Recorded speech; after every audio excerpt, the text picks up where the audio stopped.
Hi guys, आपका एक बार फिर से स्वागत है मेरे YouTube चैनल टेक्निकल मुज्जू पर। तो दोस्तों आज हम बात करने वाले हैं कि कंप्यूटर से SSO ID का पासवर्ड कैसे फॉरगॉट करें। तो दोस्तों बिना समय खराब किए हम आगे बढ़ते हैं और आपको बताते हैं SSO ID का पासवर्ड फॉरगॉट करना। दोस्तों अगर आप मेरे चैनल पर पहली बार आए हैं तो चैनल को सब्सक्राइब करें और बेल आइकन को प्रेस करना बिल्कुल भी नहीं भूलें। तो दोस्तों हम चलते हैं सीधे आपको लेकर लैपटॉप की स्क्रीन पर और आपको बताते हैं SSO ID का पासवर्ड फॉरगॉट करना। तो दोस्तों हम आ चुके हैं लैपटॉप की स्क्रीन पर और अब हम आपको बताते हैं SSO ID का पासवर्ड फॉरगॉट करना। तो उसके लिए हमें सबसे पहले गूगल क्रोम ब्राउजर ओपन करना है। गूगल क्रोम ब्राउजर जब हम ओपन करते हैं तो उसके बाद में हमें गूगल सर्च इंजन पर हमें SSO ID टाइप करना है। SSO ID टाइप करने के बाद हमें राजस्थान सिंगल साइन ऑन लिखा हुआ दिखता है, उसके नीचे लॉगिन रजिस्ट्रेशन, उसके नीचे फॉरगॉट SSO ID और फॉरगॉट पासवर्ड। तो दोस्तों हमें अभी SSO ID फॉरगॉट नहीं करनी है, तो हमें फॉरगॉट करना है फॉरगॉट पासवर्ड। पासवर्ड हमें फॉरगॉट करना है, हमारे चैप्टर में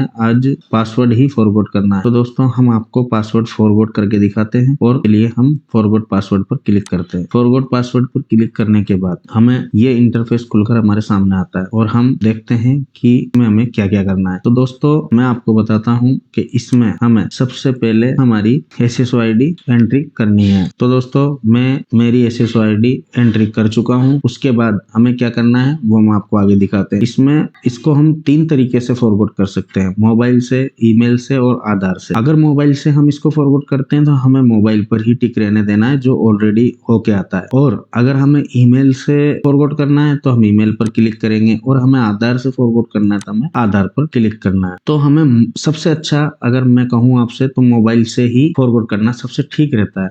तो हमें इसे मोबाइल से ही फॉरगॉट करना है और उसके लिए हमें मोबाइल पर क्लिक करना है।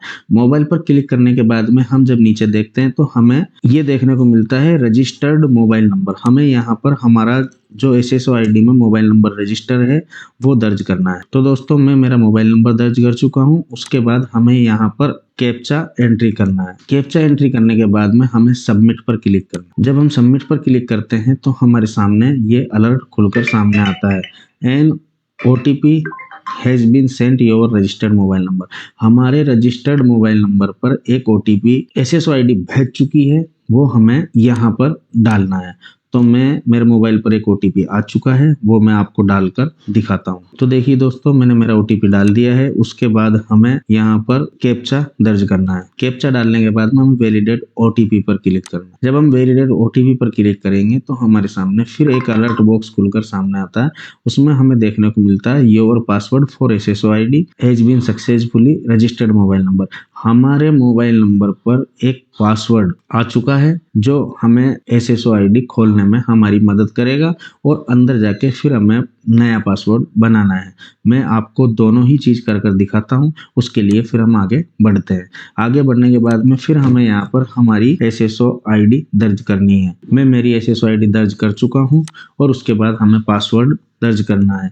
अब पासवर्ड हमें कौन सा दर्ज करना है, उसके लिए हमें हमारे मोबाइल पर जाना है और मोबाइल के SMS बॉक्स में हमें एक पासवर्ड प्राप्त हुआ है, जो पासवर्ड हमें यहाँ पर लॉगिन करने में मदद करेगा। यहाँ पर उस पासवर्ड से हम लॉगिन कर सकते हैं। तो मैं आपको पासवर्ड डालकर दिखाता हूँ। तो मैंने पासवर्ड दर्ज कर लिया। उसके बाद फिर हमें कैप्चा डालना है। कैप्चा डालने के बाद फिर हमें लॉगिन करना है। देखिए अब हम लॉगिन करने के लिए हमें सबसे पहले हमारे सामने ये इंटरफेस खुलकर सामने आता है कि आपको किस तरीके से इसे लॉगिन करना है। तो हम मोबाइल पर भी OTP ले सकते हैं और डायरेक्ट भी हम OTP ले सकते हैं। फिंगरप्रिंट अगर आपके पास बायोमेट्रिक है तो हम उससे फिंगरप्रिंट ले सकते हैं। तो हम OTP लेकर हम इसे लॉगिन करेंगे। तो उसके लिए मुझे यहाँ पर फर्स्ट जो बॉक्स है मुझे उस पर टिक करना है। मैंने यहाँ पर टिक कर दिया और उसके बाद नीचे 2 चीज लिखी हुई है, OTP भेजे और रद्द करे। तो हमें OTP भेजे पर क्लिक करना है। उसके बाद जो हमारे पास OTP आएगा वो हमें OTP यहाँ पर डालना है। तो देखिए दोस्तों मेरे मोबाइल पर OTP आ चुका है और मैं उसे यहाँ दर्ज करता हूँ। मैंने OTP दर्ज कर दिया है। उसके बाद हमें OTP मान्य करे पर क्लिक करना है। उसके बाद हमारे सामने ये इंटरफेस खुलकर खुलकर सामने आता है, जिसमें हमें सबसे ऊपर दिखाता है कि ओल्ड पासवर्ड। अब ओल्ड पासवर्ड कौन सा है? ओल्ड पासवर्ड जो है दोस्तों वो है जो हमें SMS द्वारा प्राप्त हुआ था, जिससे हमें SSOID ओपन किए। हमें वो पासवर्ड मतलब टेम्परेरी पासवर्ड जो हमें SMS द्वारा प्राप्त हुआ था, हमें यहाँ पर वो दर्ज करना है। तो हम उसे दर्ज कर लेते हैं। उसके बाद में हमें न्यू पासवर्ड का मतलब मैं आपको बता देता हूँ। पासवर्ड एक स्ट्रांगली होना चाहिए। पासवर्ड में जैसे फर्स्ट लेटर कैपिटल डाल दो और उसके बाद में 3 लेटर हम स्मॉल डाल देते हैं। उसके बाद एक स्पेशल कैरेक्टर लगा के जैसे @ वगैरह हम लगा के उसके बाद में 4 अक्षर हम अल्फाबेट के डाल सकते। तो मैं आपको डालकर दिखाता हूँ। मैंने फर्स्ट में डाल दिया है न्यू पासवर्ड में। उसके बाद में कंफर्म पासवर्ड में भी वही डाल। उसके बाद फिर हमें कैप्चा दर्ज करना है। कैप्चा दर्ज करने के बाद फिर हमें सबमिट पर क्लिक करना है। सबमिट पर क्लिक करने के बाद में फिर हमें एक अलर्ट बॉक्स खोलकर हमारे सामने आता है। वो हमें बताता है कि password for has been update successfully, send notification और रजिस्टर मोबाइल। हमारे मोबाइल पर एक नोटिफिकेशन आ चुका है, हमारा पासवर्ड रिसेट हो चुका है। तो हमें please log in again with new password. आप न्यू पासवर्ड के साथ में लॉग इन कर सकते हैं। तो हमें यहाँ ओके पर क्लिक करते ही हमारा होम स्क्रीन खुलकर हमारे सामने आ जाती है। उसमें हमें वही हमारी SSOID दर्ज करनी है। मैंने मेरी SSOID दर्ज कर दी है। उसके बाद जो मैंने नया पासवर्ड बनाया है वो पासवर्ड हमें यहाँ पर दर्ज करना है और फिर उसके बाद हमें कैप्चा दर्ज करना है। कैप्चा दर्ज करने के बाद हम लॉगिन पर क्लिक करते हैं। लॉगिन पर क्लिक करने के बाद हम देखते हैं हमारी SSOID खुल चुकी है। तो दोस्तों